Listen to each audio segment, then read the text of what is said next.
The EU has been put to shame by UK fishermen as the bloc supertrawler fishing facilities have been undermined by Britain's small fleets, making the industry more sustainable. Brussels has long been condemned for its use of fishing supertrawlers in the world's oceans.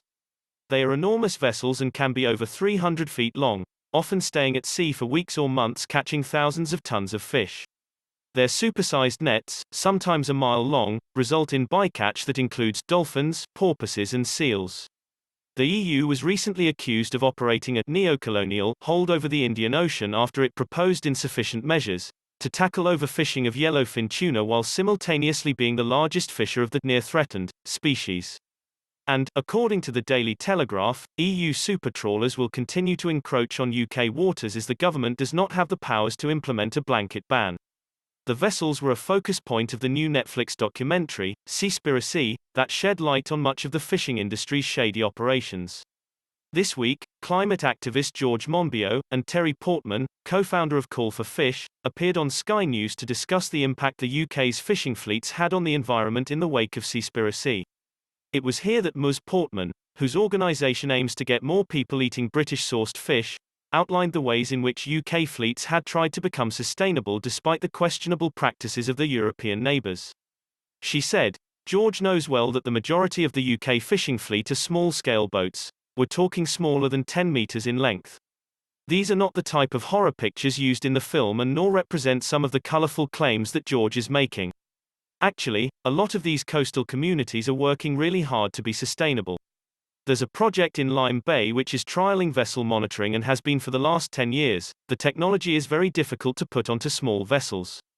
But this work's ongoing. Your film is 20 years too late. It represents in the UK a system and a process of fishing that was going on many years ago, and for 20 years now there has been great advances in selectivity of gear, which is incredibly difficult in a mixed fishery. In the southwest we eat our bycatch. Now admittedly it's not shark or turtles, but we should be supporting these small-scale fishermen, supporting the work they're doing to be more sustainable, to work with scientists, to find better ways of avoiding these things." Before this, however, Mr. Monbiot was less than impressed by the efforts made so far. As he said, "It's absolutely urgent that the small boats in particular are put on a sustainable footing. That means everyone, all the boats, should be fitted with remote monitoring equipment so that fisheries inspectors can see what's going all the time. They're not fishing illegally, they're not fishing in the wrong places. We also need large, properly protected marine reserves where no fishing boats can go in, and we need to protect the small boats from the big boats, from the supertrawlers which are taking so much, almost everything. The fishing industry is massively concentrated in the hands of a few extremely rich families. When we've sorted all that out, I'd be happy to say to people, okay, it's all right to start eating fish again." Mr. Monbiot has previously described the bloc's impact on the living world as catastrophic. One of the pieces of EU legislation he and other climate activists, including Greta Thunberg, have focused their attention on is the Common Agricultural Policy, CAP. In a Twitter thread last month, he wrote, "The perverse incentives it creates have destroyed hundreds of thousands of hectares of prime habitat."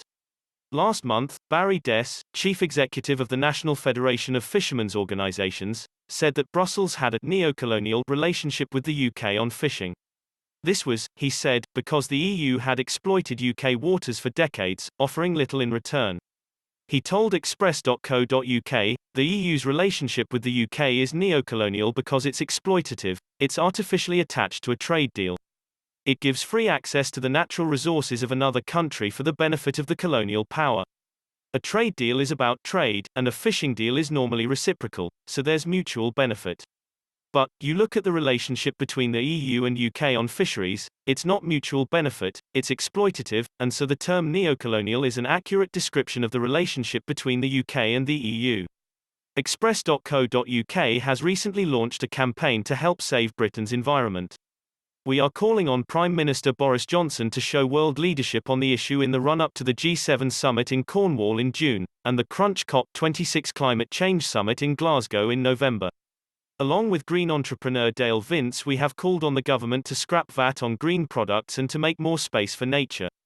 If you liked this video, please hit the like button to give this channel a boost, and if you would like to see more videos from this channel, please hit the subscribe button and ring the little bell to get notifications of our future videos.